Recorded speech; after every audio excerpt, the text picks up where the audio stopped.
हम लोकतंत्र के बारे में बहुत अधिक सोचने के आदी हैं और विस्तार से। प्राचीन एथेंस, जिस सभ्यता ने इसे जन्म दिया, पार्थेनन लोकतांत्रिक मूल्यों के लिए लगभग एक उदाहरण बन गया है।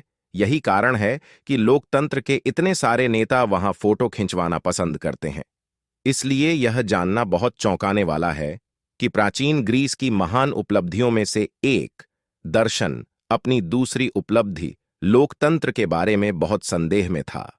ग्रीक दर्शन के संस्थापक सुकरात को प्लेटो के संवादों में लोकतंत्र के पूरे व्यवसाय के बारे में बेहद निराशावादी के रूप में चित्रित किया गया है। द रिपब्लिक की पुस्तक नंबर 6 में प्लेटो ने सुकरात का वर्णन एडेमेंटस नामक एक चरित्र के साथ बातचीत में किया और समाज की तुलना एक जहाज से करके उसे लोकतंत्र की खामियों को देखने के लिए प्रेरित किया। सुकरात ने पूछा, अगर तुम समुद्र से यात्रा कर रहे हैं तो आप निश्चित रूप से यह तय करना चाहोगे कि जहाज का चालक कौन होगा? कोई भी ऐसा व्यक्ति जो समुद्री यात्रा के नियमों और में शिक्षित। एडेमेंटस कहते हैं कि बेशक। तो फिर सुकरात जवाब देते हैं, हम क्यों सोचते रहते हैं कि किसी भी बूढ़े व्यक्ति को यह तय करने के लिए योग्य होना चाहिए कि किस देश का शासक कौन होना चाहिए? सुकरात का कहना है कि चुनाव में मतदान करना एक कौशल है, न कि एक तुक्का जैसी चीज, और किसी भी कौशल की तरह इसे भी लोगों को व्यवस्थित ढंग से सिखाया जाना चाहिए। नागरिकों को बिना शिक्षा के मतदान करने देना उतना ही गैर जिम्मेदाराना है जितना कि उन्हें तूफान में उस मौसम की ओर जाने वाले जहाज का प्रभारी बनाना।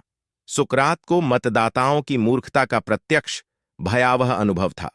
399 ईसा पूर्व में इस दार्शनिक पर एथेंस के युवाओं को भ्रष्ट करने के झूठे आरोपों में मुकदमा चलाया गया था।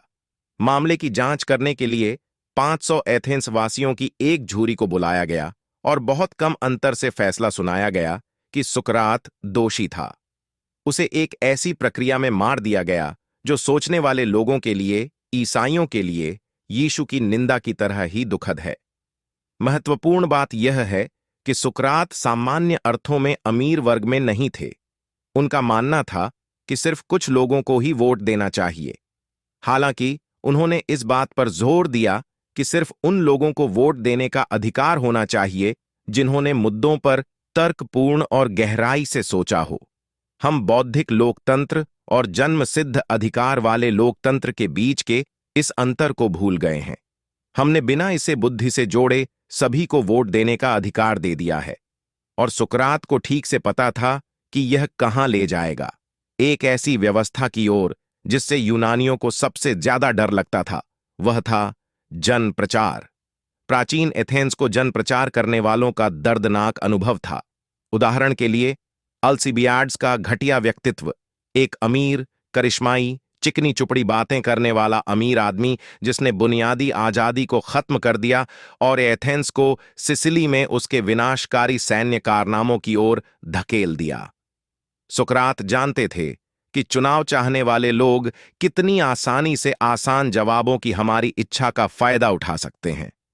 उन्होंने हमें दो उम्मीदवारों के बीच एक चुनावी बहस की कल्पना करने के लिए कहा, जिसमें से एक डॉक्टर जैसा था और दूसरा मिठाई की दुकान के मालिक जैसा। मिठाई की दुकान का मालिक अपने प्रतिद्वंद्वी से कहेगा, देखो, इस व्यक्ति ने तुम्हारे साथ बहुत बुरा किया है। वह आपको चोट पहुंचाता है, आपको कड़वी दवाइयां देता है और आपसे कहता है कि आप जो चाहें खाएं या पिएं। वह आपको कभी भी मेरी तरह कई तरह की सुखद चीजों से भरी दावत नहीं देगा। सुकरात हमें दर्शकों की प्रतिक्रिया पर विचार करने के लिए कहते हैं, क्या आपको लगता है कि डॉक्टर प्रभावी ढंग से जवाब दे पाएगा? सही जवाब, मैं आपको परेशान करता हूं और आपकी मदद करने के लिए आपकी इच्छाओं के खिलाफ जाता हूं। मतदाताओं के बीच हंगामा मचा देगा। क्या आपको नहीं लगता? हम लोकतंत्र के खिलाफ सुकरात की मुख्य चेतावनियों को भूल गए हैं। हमने लोकतंत्र को एक स्पष्ट अच्छाई के रूप में सोचना पसंद किया है, बजाय इसके कि यह केवल उस शिक्षा प्रणाली के रूप में प्रभावी हो जो इसके आसपास है। नतीजतन, हमने कई मिठाई की दुकान के मालिकों को चुना है और बहुत कम डॉक्टरों को। इसका प्रत्यक्ष उदाहरण हम अपने भारतीय चुनाव में भी देख सकते हैं। जिसमें चुने जाने वाले लोगों में ज्यादातर क्रिमिनल है, जिन पर हत्या जैसे केस दर्ज है, और ये लोग संसद में पहुंचेंगे और आम लोगों के लिए काम करने का नाटक करेंगे। हमें दुख है कि हमने सुकरात की इस बात से कुछ नहीं सीखा।